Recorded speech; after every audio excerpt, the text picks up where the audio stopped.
Hello and a very warm welcome. You're watching Gravitas with me, Molly Gambhir. Let's get started.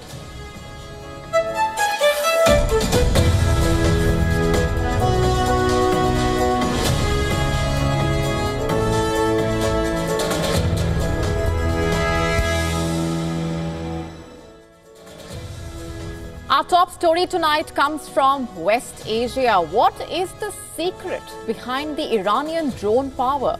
The secret. And has Iran exposed a major Israeli weakness? We decode these questions and more in just a bit. And here's a look at what else is lined up for you on the show tonight. What is the story of DF-41? Why is it called China's deadliest ICBM? And should the United States be worried? What's China's intention behind the Health Silk Road in Africa? What is in it for China and for Africa? We decode that in a special report. We tell you about an innovative technology, an electronic tongue that could transform food safety. All this and much more coming your way.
Has Iran exposed a major Israeli weakness? We are asking that question because Israel's worst mass casualty strikes this year did not come from ballistic missiles or rockets. They came from a single drone, a single Iranian drone. You heard that right. Israel may have the Iron Dome air defense system, but Iran has some really sophisticated drones. Drones capable, basically, of piercing Israel's much-wanted air defense system. On Sunday, an Iranian drone laden with explosives and fired by Hezbollah was able to evade Israel's multi-layered air defense system, slamming into a mess hall at a military training camp deep inside Israel. The Iranian drone hit the canteen of Israel's Golani base, located some 40 miles south of Israel's border with Lebanon. 4 were killed, 58 were injured, and 7 were seriously injured. The attack seems to be part of a synchronized attack. In fact, the drone attack eluded Israel's multi-layered air defenses. 3 drones flew from Lebanon over the Mediterranean. 2 of them were shot down. 1 was able to reach its target. How exactly? That is an important question. How was the drone able to reach its target? You see, this particular drone was able to get past fighter jets, helicopters, and Israel's much-hyped Iron Dome defense system. It should not have been able to, but it did. Again, how?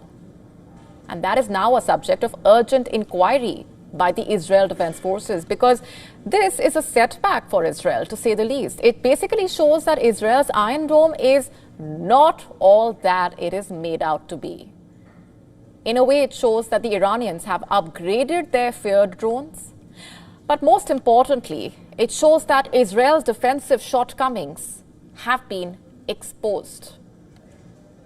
The drones were fired at Israel from Lebanon. That is where the Iran-backed Hezbollah group is based, remember. Despite devastating Israeli attacks on Hezbollah leadership in the past few weeks, the latest drone strike highlights how Hezbollah retains the ability to hurt Israel. Naturally, alarm bells are ringing in Israel.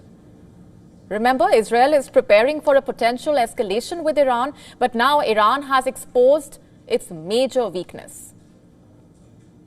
Israel, you see, is known for its world-leading air defense systems that can detect and intercept missiles that can travel faster than 1,000 miles an hour. So then, how did Hezbollah's drone pierce through Israel's Iron Dome? How was Israel's air defense system penetrated that easily? How did the Iron Dome, so effective against rockets and missiles, miss the drone? Well, the answer depends on who you ask. Some say that because drones have small radar signature and because they can fly at low altitudes, they are difficult to detect. But really, no one knows for sure. Israel sure does not. It is investigating this. Meanwhile, Hezbollah says that their drone outsmarted Israel's air defenses by launching dozens of missiles and drones simultaneously. It was that simple. But this also is a second deadly drone strike on Israel in 2 weeks. Earlier this month itself, a drone launched from Iraq killed 2 Israeli soldiers, injuring roughly 2 dozen. Last Friday, a drone launched by Hezbollah in Lebanon slammed into a nursing home in central Israel. So here's what we are seeing. Israel has seen 6 people die in 10 days from drones. Drones, therefore, have become a real threat for Israel. It looks like the Iranian proxies have been refining their attack strategy. But truly, drones are in fact harder to detect and track as compared to rockets or missiles. Typically, drones fly more slowly as compared to missiles. The Iranian-designed carbon fiber models used by Hezbollah are hard to see and difficult for radar to pick up. Detection becomes even more complicated when they are flown deliberately low. That's not all. Drones can be operated from afar. They can enter, surveil, and attack enemy territory more discreetly than missiles and rockets. Sure, Israel also has a formidable arsenal of drones capable of carrying out spy missions and attacks, but over the past year, Israel's enemies have caught Israel off guard on a number of occasions. In July, a drone launched from Yemen traveled some 270 kilometers from Israel's southern tip all the way to Tel Aviv. It killed 1 person without it having been intercepted by Israeli defenses. And now Israeli security officials saying that drones are harder to detect for a number of reasons. Apart from the fact that they fly slowly, they often include plastic components having a weaker thermal footprint with radar systems than powerful rockets and missiles. The trajectory is also harder to track. But that's most drones. And what makes them a special menace for Israel is the fact that they are Iranian. You see, drones have become an Iranian-inspired strategic system for Hezbollah. Since it began striking Israel in October 2023, the Iran-backed group has launched roughly 1,500 surveillance and attack drones into Israel. Hezbollah first started using Iranian-made drones after Israel withdrew from southern Lebanon in the year 2000. The Lebanon-based group sent the first reconnaissance Mirsad drone over Israel's airspace in the year 2004. In May this year, Hezbollah used for the first and only time a drone that was able to fire an anti-tank missile. Can you imagine that? Reports suggest that Hezbollah has more of that. To this date, Hezbollah's drone program receives substantial assistance from Iran. According to Western media, these UAVs are believed to be assembled by Hezbollah experts in Lebanon. The attack drones reportedly have a payload of 10 kilograms of explosives. They can fly hundreds of kilometers with that payload. Hezbollah has also used drones to erode Israel's air defense capabilities by slamming them into the very batteries and infrastructure that are meant to take them down. Earlier this year, Hezbollah said it used an Ababil explosive drone to down Israel's Sky Dew observation balloon. For the unversed, it is a component of Israel's aerial defense. On Monday evening, that's last night, Hezbollah released a video showing some of its fighters in a warehouse full of drones. The video shows drones on launchers. and at the end displays a caption that reads, I'm quoting, "Our capabilities are intact." Now, this is the threat that Israel faces, not missiles, not rockets, not bombs. The Iranian proxy group has exposed a major weakness in Israel's air defense, and it looks primed to exploit that to its advantage. Drones had never been top priority for Israel so far, and now it seems that the problem is quite literally hovering over its head. Will Iranian drones redefine the way wars are fought in West Asia? We will have to wait and watch.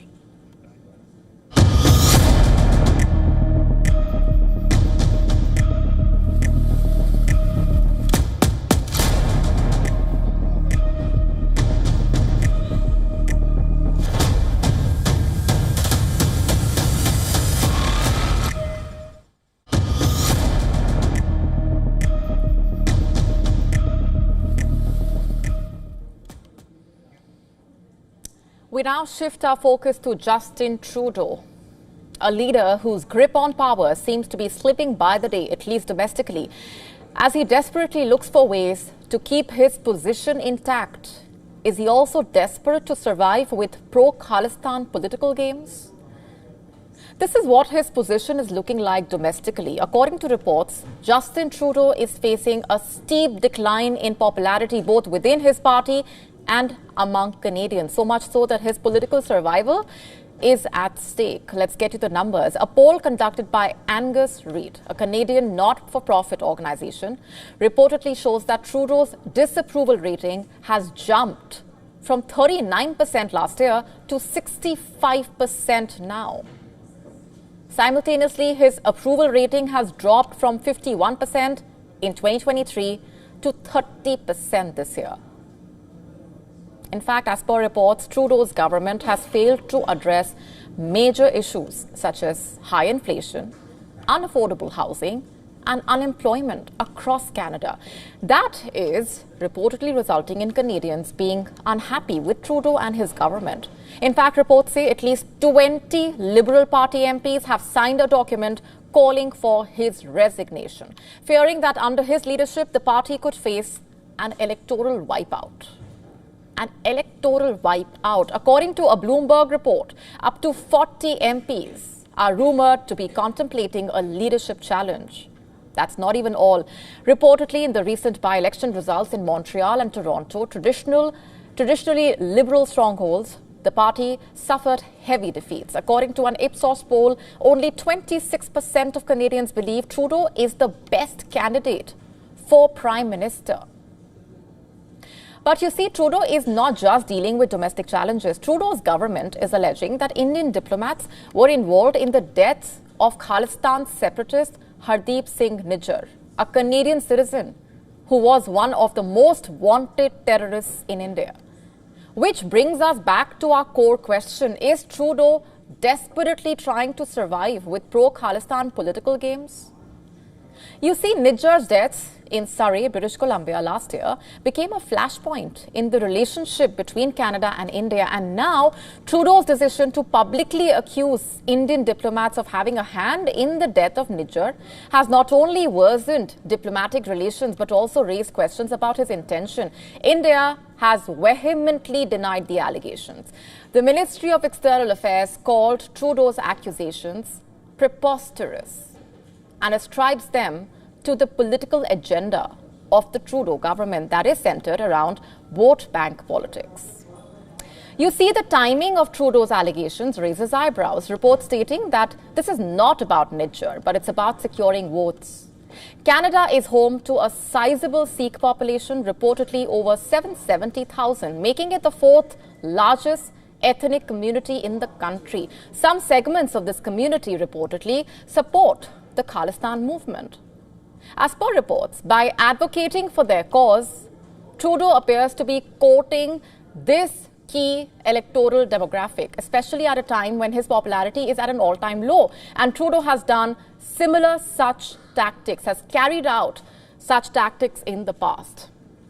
And experts have said that his government's reluctance to crack down on pro-Khalistan activities in Canada only adds to the perception that Trudeau is more interested in securing votes than in maintaining a balanced foreign policy. The situation reportedly has eerie parallels to the 1980s when Trudeau's father, Pierre Trudeau, who was the Prime Minister of Canada at the time, faced similar criticism for his handling of Sikh extremism.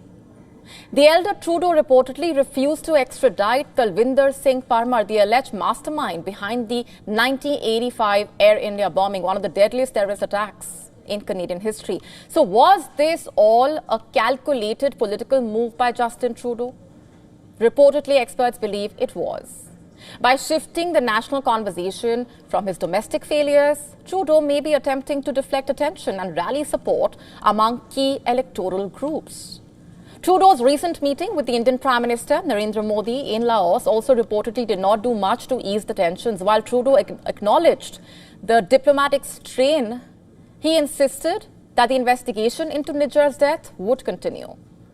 But experts see this as a political maneuver, an attempt to keep the spotlight on India and away from his mounting problems at home and his failures. And with the Canadian federal election due next year, the stakes could not be higher. Trudeau could be trying to quell a growing revolt within his party, manage an international diplomatic crisis, and convince Canadians that he is still the right man for the job, all while his approval ratings are in free fall.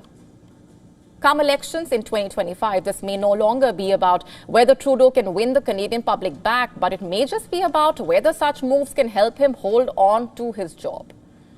Regardless, it is clear Trudeau is running out of time, and what happens next is anybody's guess.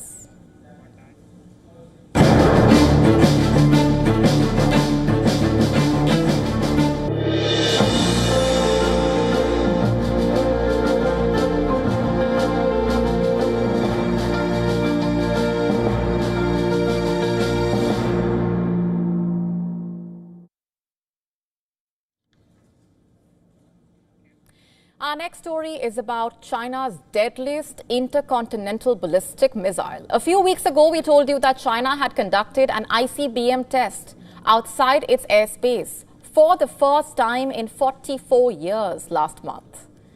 Well, tonight, we have more information about the kind of ICBM that China has tested, and the details are horrifying. Not only has China made its deadliest ICBM yet, it is a weapon that basically threatens its rivals, especially the United States.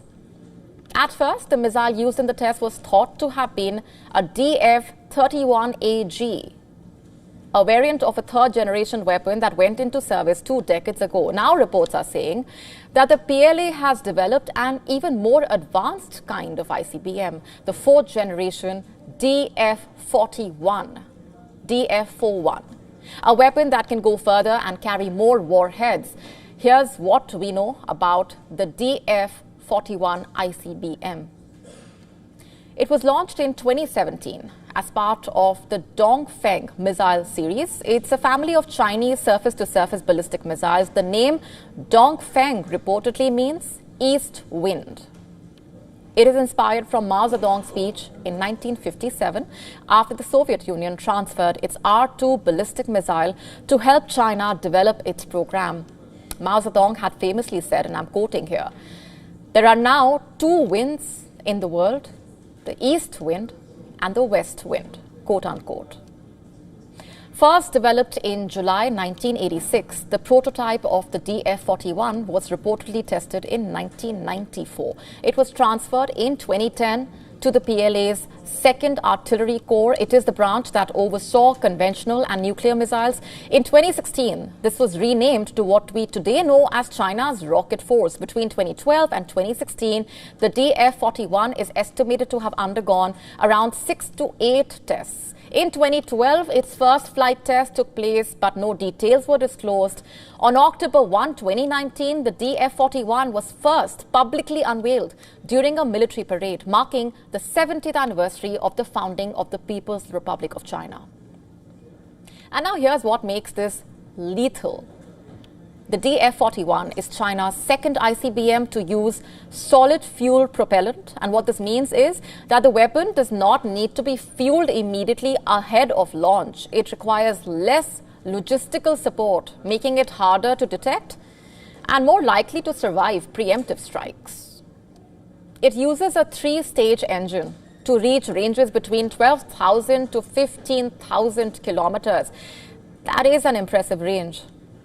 It would basically make this weapon capable of covering all of the US mainland with speeds of up to Mach 25. It can carry a payload containing several warheads, each capable of hitting different targets. Just how many, you are wondering?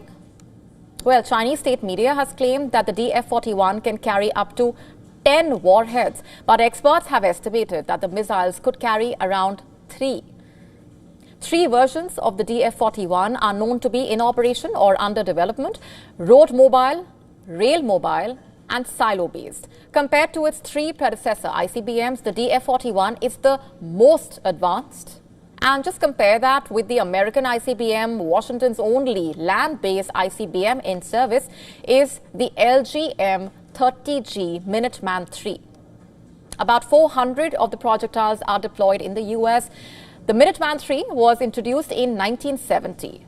It has similar features as the DF-41, including a 3-stage solid fuel engine and an operational range of around 13,000 kilometers. 13,000. Meanwhile, Russia is also developing a new RS-28 Sarmat, RS-28 Sarmat, to replace the Soviet-era R-36M ICBM. It was one of the 6 new strategic weapons unveiled by Russian President Vladimir Putin in 2018. It is believed to have the longest operational range in the world at around 18,000 kilometers. In fact, China is considered to have one of the fastest growing nuclear arsenals in the world. According to the Pentagon, PLA's rocket force is advancing its long-term modernization plans to enhance its strategic deterrence capabilities. That plan includes the development of new ICBMs, and the Pentagon says China has doubled and continues to grow the number of launchers at most ICBM units. Just for perspective here, in the year 2022, the Pentagon estimated that there were around 350 Chinese ICBMs, including the DF-31 and DF-41. According to Stockholm International Peace Research Institute, China has added 90 warheads to its stockpile last year. Now it has around 500 warheads. It also estimated that within 10 years, China's number of ICBMs could surpass those of Russia and the US.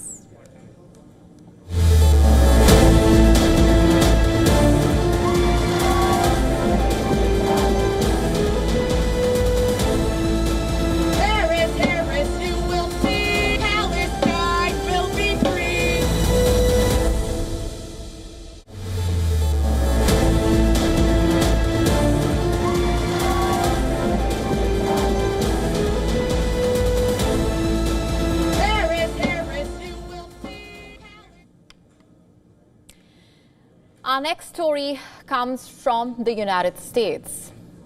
As the race to the White House heats up, Kamala Harris finds herself dealing with a row. This row has hit the Democrats' campaign, and the timing could not be worse. Also, the fact that Kamala Harris, the Democratic nominee, is in the eye of the storm herself. What is the controversy about? In one word, plagiarism. Let's just break this down for you. According to an investigation by Christopher Rufo, Kamala Harris allegedly copied content from various sources without proper attribution. This is a post put out by Rufo. I'm quoting, "Exclusive, Kamala Harris plagiarized at least a dozen sections of her criminal justice book, Smart on Crime. According to a new investigation, the current vice president even lifted material from Wikipedia," quote unquote. That's the post. Rufo, in fact, claims that Kamala Harris, quote, plagiarized at least a dozen sections of her criminal justice book. The book is called Smart on Crime, a career prosecutor's plan to make us safer. Kamala Harris had co-authored the book. The investigation reportedly involved the expertise of Stefan Weber. Who is he? He is an Austrian academic regarded as a renowned plagiarism hunter. According to Rufo, they not only lifted material from sources without proper attribution, but in at least one case, relied on a low-quality source which potentially undermined the accuracy of their conclusion, quote unquote. Just look at the timing of it all. While Kamala Harris faces these allegations with just weeks to go for the US presidential election, the rival camp is having a field day. They are making the most of the opportunity naturally. Senator J.D. Vance, trolling Kamala Harris, tweeted, quote unquote, Kamala did not even write her own book. He went on to say in a separate post, I'm quoting again, I wrote my own book, unlike Kamala Harris, who copied hers from Wikipedia, quote unquote. Kamala Harris is also facing accusations that passages of the book closely resemble an interview once given by Martin Luther King Jr. So there is clearly a lot that Kamala Harris is dealing with at this point as far as those allegations are concerned. Just for context here, the book was published in 2009. It focuses on policy, drawing from her experience prosecuting crimes that varied from child sexual assault to homicide. The passages called into question by Rufo on his Substack platform reportedly involve about 500 words in the approximately 65,000-word, 200-page book. In a review of the book, the New York Times found that none of the passages in question took the ideas or thoughts of another writer, which is considered the most serious form of plagiarism. Instead, the sentences copy descriptions of programs or statistical information that appear elsewhere, quote unquote. And the NYT article goes on to say, the 5 passages that Mr. Rufo cited appeared to have been taken partly from other published work without quotation marks, quote unquote. And the NYT report also mentions what a plagiarism consultant, Jonathan Bailey, has said. His initial reaction to Mr. Rufo's claims was that the errors were not serious given the size of the document. How has Kamala Harris reacted, you ask? What does the Harris campaign have to say? In a statement, the Harris campaign has rejected the accusations as a right-wing attack to try to derail her growing support. According to a campaign spokesman, this is a book that's been out for 15 years, and the vice president clearly cited sources and statistics in footnotes and endnotes throughout. Meanwhile, the attacks from the Republican camp have been sharp. What's certain here is that looking at the timing of these accusations, the row is not going to disappear anytime soon. China's influence in Africa continues to expand, especially in the pharmaceutical sector, under the Health Silk Road project, part of Beijing's larger Belt and Road Initiative. The expansion of China's pharmaceutical industry into Africa is not just about addressing the continent's healthcare needs, but also about solidifying China's economic interests. Our next report, decoding this. China's Health Silk Road was proposed back in 2015 to declare China's commitment to global healthcare through the Belt and Road Initiative. But for Africa, the Health Silk Road is not just a 9-year-old project. The origins of China's Health Silk Road can be traced back to 1963, when China sent a medical team to Algeria. From this one-off incident to today, the medical cooperation between China and Africa continues to expand. And now this expansion is taking shape across multiple African nations. As per reports, a Chinese pharmaceutical giant is nearing the completion of the first phase of a new manufacturing plant near Abidjan, Ivory Coast. The facility is set to produce anti-malarial drugs and antibiotics, with a projected output of 5 billion tablets annually once all phases are complete. The new plant is expected to help combat diseases like malaria, rampant in sub-Saharan Africa. But the question is, do the long-term benefits of setting up medical infrastructure in Africa for China outweigh those for African nations? Let's break this down for you. Africa, estimated to be home to over 95% of global malaria cases, reportedly offers a massive market for Chinese pharmaceutical products. The demand for anti-malarial and other drugs reportedly gives China an opportunity to profit from Africa's healthcare vulnerabilities. According to experts, Beijing's strategy isn't just about meeting existing needs, but also establishing control over pharmaceutical supply chains, which are reportedly weak across Africa. And other African nations are also being integrated into this plan. Last week, Zambia reportedly signed a deal with Chinese Medical Technology Corporation to set up the continent's first cholera vaccine production facility. With an initial output of 3 million doses. Similarly, Nigeria is reportedly partnering with Chinese firms to build a $100 million pharmaceutical plant in Lagos, aimed at addressing healthcare issues like HIV. So why is China investing so heavily in Africa's pharmaceutical sector? As per reports, one major reason is overcapacity domestically. According to experts, as China's population declines, its domestic market for pharmaceuticals is shrinking. Africa, with its rapidly growing population, presents a lucrative opportunity. Not just that, according to experts, African countries also offer higher profit margins as compared to the saturated Chinese market, making this expansion financially lucrative for Chinese firms. The lack of established pharmaceutical infrastructure in Africa reportedly makes it an easy target for investment. While Chinese firms can produce medicines more affordably compared to Western competitors, giving them a competitive edge in this emerging market.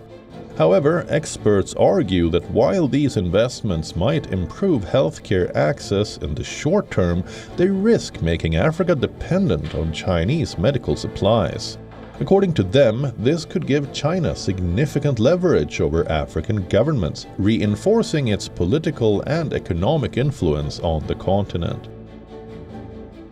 Additionally, these moves could curb the development of local pharmaceutical industries, as Chinese firms dominate the market. Though China's Health Silk Road may offer some immediate health benefits for Africa, the long-term advantages, experts say, seem skewed in favor of China. These investments seem to be not just about meeting healthcare needs, but about securing a foothold in Africa's pharmaceutical market, positioning China as a dominant player in the continent's future for years and decades to come.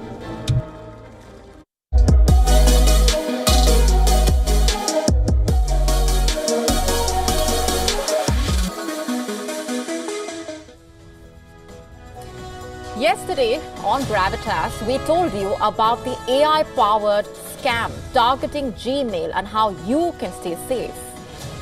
In an age where there is no running away from the internet, your phone is a gateway to the world, but it can also become a welcome mat for cyber scams, a breeding ground. As technology evolves, so do the sneaky tricks of cyber criminals. And now, more than ever, it is crucial to stay ahead of these digital crooks. Here's how. Pause before you answer an unknown call. Always verify who is calling, especially if they are asking for money or for personal details. Remember, urgency is a big red flag. If a stranger on call pushes for quick payments or sensitive information, end the conversation and report the number. Protect your information at all times. Never share sensitive information over the phone unless you are 100% certain about who is on the other end. Whether it's calls, messages, or sketchy profiles, make sure to flag them on the cybercrime website. And finally, regularly check government scam alerts to keep yourself informed on the latest threats and tactics. Secure your account now. Stay safe, stay aware, stay ahead of AI scams. This is a Gravitas campaign. #StaySafeOnline.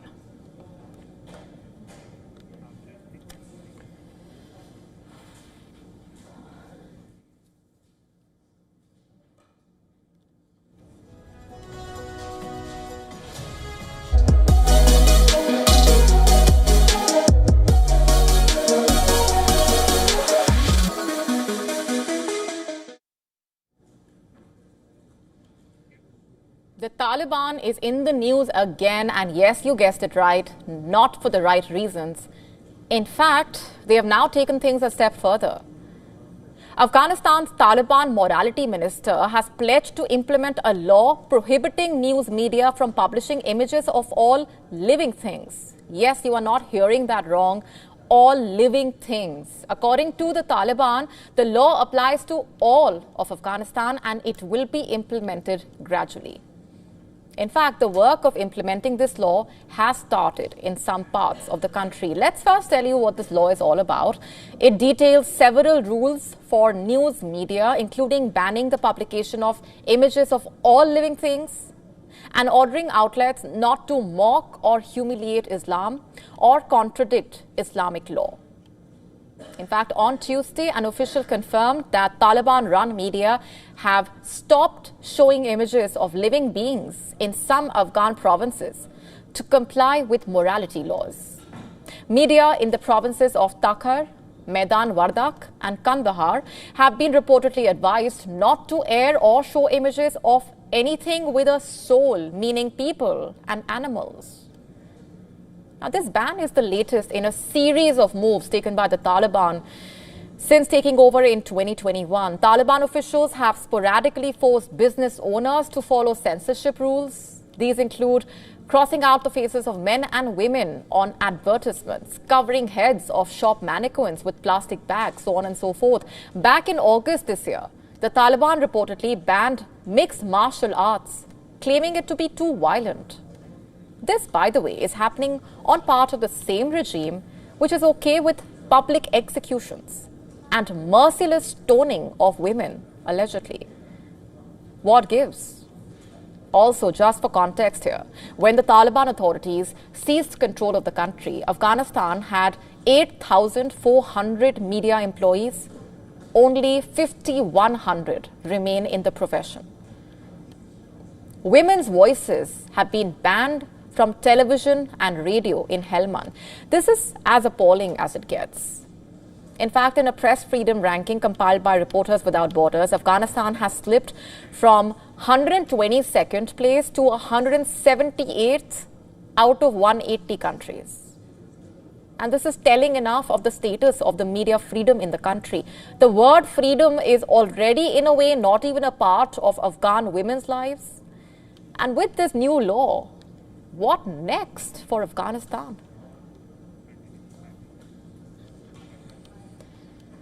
And as the conflict in Ukraine hurtles towards its third year, Russia unleashed a relentless assault, pulverizing Ukrainian defenses and infrastructure. We decode how Ukraine is finding itself in an increasingly precarious position, outgunned and outmanned with the winter just around the corner.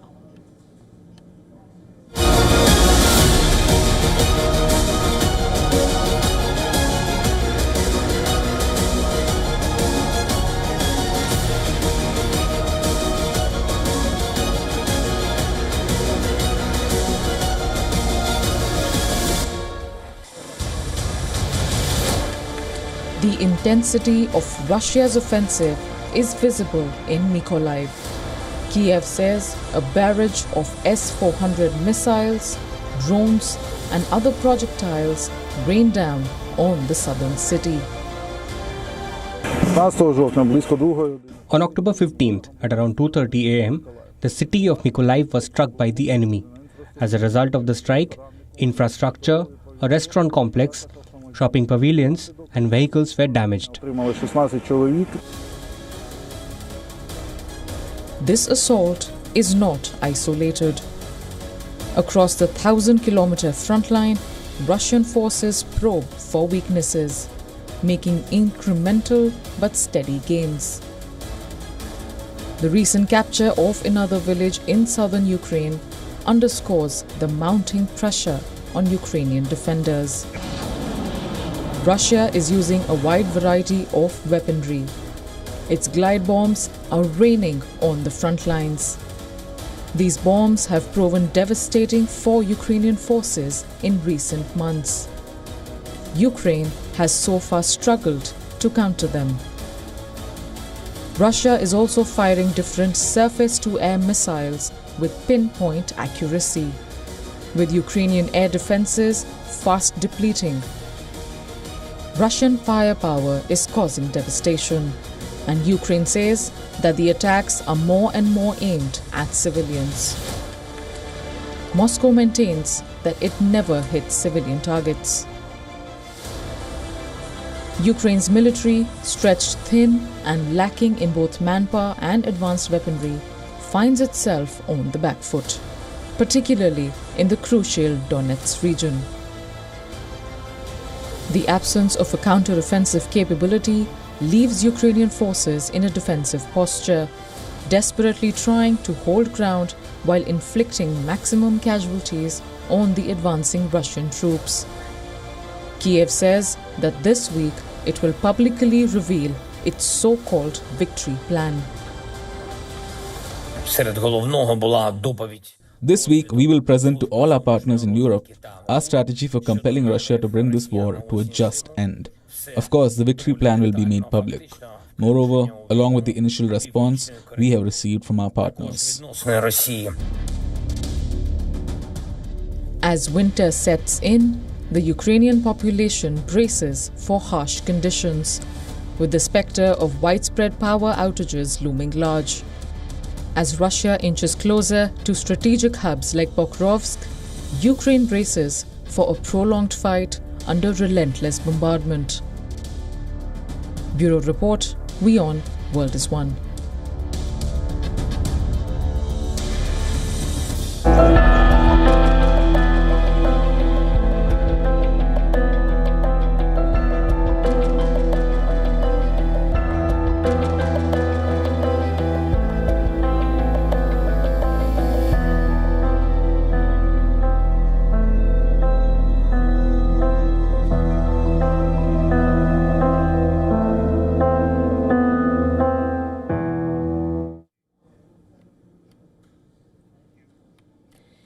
Our next story is about your heart and its health.